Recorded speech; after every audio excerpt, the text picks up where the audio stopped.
ان کے دادا بھی فورن منسٹر تھے، ذوالفقار علی بھٹو صاحب ایوب خان صاحب کے ساتھ.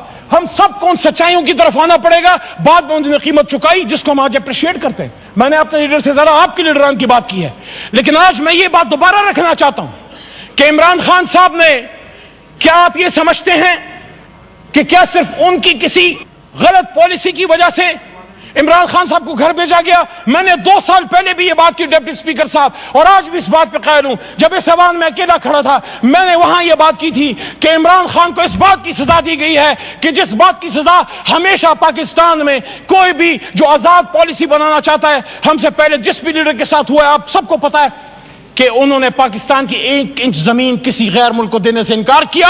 اور جب یہاں 2 OIC کانفرنسیں کی اور جب مسلم بلاک کی بات کی، امت مسلمہ کو اکٹھے کرنے کی بات کی، تو یہیں پہ بلاول صاحب موجود تھے. وہاں سے میں نے ان کو بات کی کہ بلاول صاحب آپ کے نانا نے بھی مسلم امہ کو اکٹھا کیا. تو اس جرم کی پاداش میں آج عمران خان صاحب جیل میں پڑے ہوئے ہیں. یہ داغ اجالا، یہ شب گزیدہ سحر، یہ وہ سحر تو نہیں جس کا انتظار تھا، یہ وہ سحر تو نہیں. قائد اعظم نے اس لیے قربانی دی تھی کہ آج ہمارے فیصلے کوئی اور کریں گے. اور وہ کون ہیں جب اپنے لیمٹ میں رہیں گے؟ رسول صلی اللہ علیہ وسلم کی دفاع کیا، پاکستان کا دفاع کیا، آرم فورسز کا دفاع کیا، مسئلہ کشمیر کا دفاع کیا، فلسطین کا دفاع کیا. جب جیل میں اڈیالہ میں ممتاز قادری صاحب کے سیل میں، ڈیتھ سیل میں پڑا ہوتا تھا، میں سوچتا تھا کہ کیا جرم کر کے آئے ہو. جب اڈیالہ سے جیلم لے کے گئے، یہ میرے جیب سے یہ قلم لے لیا گیا، یہ تسبیح لے لی گئی. انہی جوتوں میں آج آیا ہوں جو جوتے میرے جیل میں اتار دیے گئے. یہ وکیل کا کوٹ میرے بدن سے اتار دیا گیا. کیا میں مجرم تھا؟ میں اپنے الحمدللہ اس کالے کوٹ پہ فخر کرتا ہوں جو پاکستان بنانے والے کا کوٹ ہے. شکریہ. قلم کی تسلیم مت کرو. میں دہشت گردی عدالت مردان سے بری ہوا. جب میں عدالت میں پیش ہوا، پہلے تو 3 MPO تھا، لیکن میرے پہ دہشت گردی کا دفعہ، آرمی ایکٹ جس کی سزا موت ہے. کیا میں دہشت گرد ہوں؟ کیا علی محمد دہشت گرد ہے؟ مردان نے تو پاکستان بنایا ہے، مردان کے بیٹے کو دہشت گرد بنا کے پیش کیا. میں ان جج صاحبان عدالت کو سلام پیش کرتا ہوں جو کسی پریشر میں نہیں آئے.